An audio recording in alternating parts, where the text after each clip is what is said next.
Sanibonani molweni, ndiyanamkela kwezaseTV ngesiXhosa.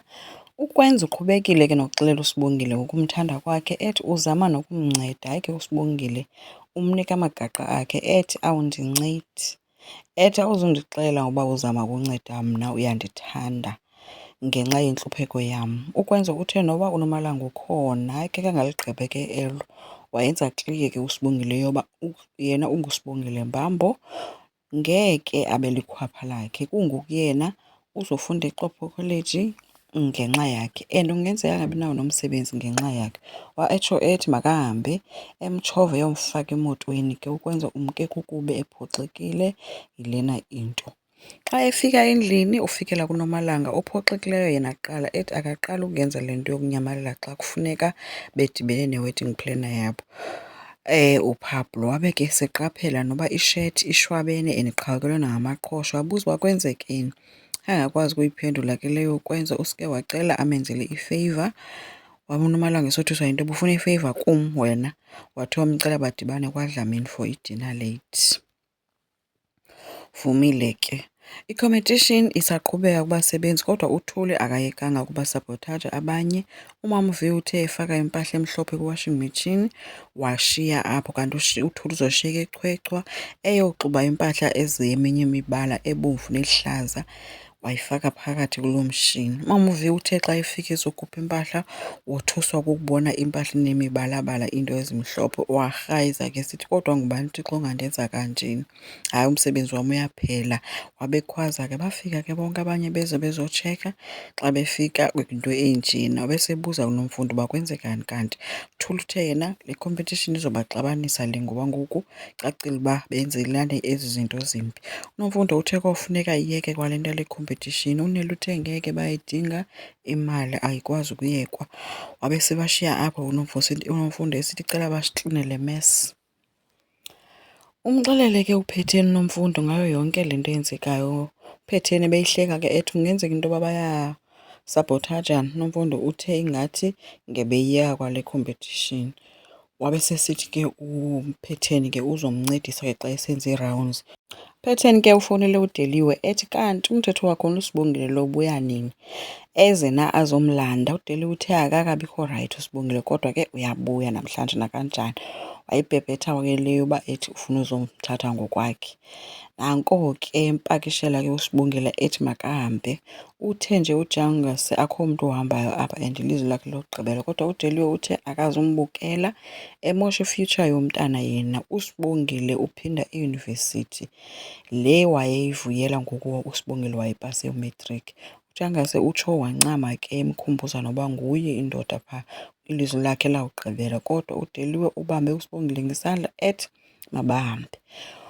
Ubengabuza kuJangase kuSibongile, Sibongile wena uthini? uSibongile akazi noba makaphendule umphi ngoba uyafuna ukuhamba kanti futhi akafuna udela utata. Kube ngathi baba hayi, waba uDeliwe embambe esandleni eyophuma naye.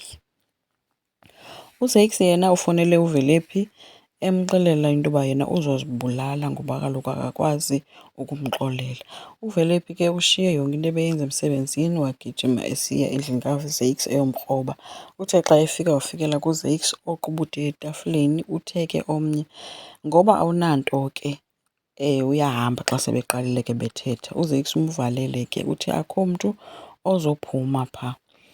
Ubengacela ke ethi cela avule umnyango wathi uZakes nithe awuyindawo. Okubuhlungu ke koba abazali bakaVelephi ngeke nomkhangele ngoba kaloku i-behavior yakhe vele akalali endlini, uhamba ematywaleni. And utata kuthe ke le nto kuzawufuneka bakhe bamnike nje ibhreyikhi nje akaziphefumlele. Wabethi uzombekela nevesi ke ezawukwazi into yoba imenze akwazi ukwakha umzi wakhe. So ngeke bamazi noba usengxakini ngoba kaloku ubuyele kwiindlela zakhe. Babiziwe ke abasebenzi bezoxelelwa ke ngoba ngubani ke owinileyo i-competition. uMamV utshilo yena uba akaqondi uba angakwazi ukuyiwina yena emva kwayo yonke into eyenzekileyo. noNeli uthe akaqondi naye uba angayiwina ngoba kaloku kukho lo mntu obhizi owenza izinto apha. Hayi ke uThulisile wabe sithi ke na ke hayi nguThixo yedwa owaziyo. Wabe sisithi ke uNeli, hayi Thuli wathetha kanjalo ikhona into oyaziyo? Wabe sithi umnyakazi wathi ke uNeli kodwa cacile into yoba khona izibhorho ezikhoyo ke apha endlini. Bafika ke uNomfundo noPhetheni batsho ke into yoba umntu owinileyo nguThuli. Yho, ebengasavuyi exhumaxhuma ke leqe uyohaga ubhosi wakhe. Kodwa ke uthe ke xa sebele besendlini esavuya ke baxelele uba yena usebenze kanzima, yiyo nto awinileyo. Bamkhumbuza ke abanye uba wethu imali yethu kaloku wawuthathe imali yethu wayinika ukhowutshi, so uyasikweleta awuzusiqhayisela ngemali singenamali. Ube ngathi esithi kwaThasapha loo mali bayithathe yonke washiyeka engenayo nesenti emdaka ngoba imali kaloku yabo yile wayeyiskeme ngukhowutshi. KwaDlamini ke kukho intente, kudekhoreyithiwe kuhle kugcwele apha. Ufikile ke noNomalanga.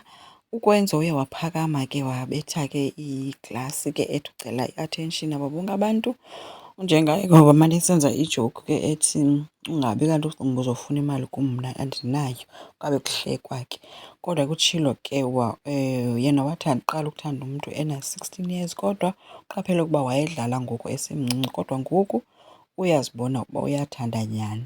Watsho ekhupha iring, uNomalanga uvume engekatsho noba ucela ukutshatwa. Wathi uyavuma noba akakatsho nto. Lonke elo xesha ke uSibongile uyafika, so yonke le nto uyibukele ezongena, khange abhilive xa ebona yonke le nto yenzekayo. So kubi kuSibongile ukwenza uthathe esinye isinqumo ngenxa yokuba ephoxekile. Enkosi, ngicela siqhubeke, subscribe, silike, singakhomenta futhi. Bye.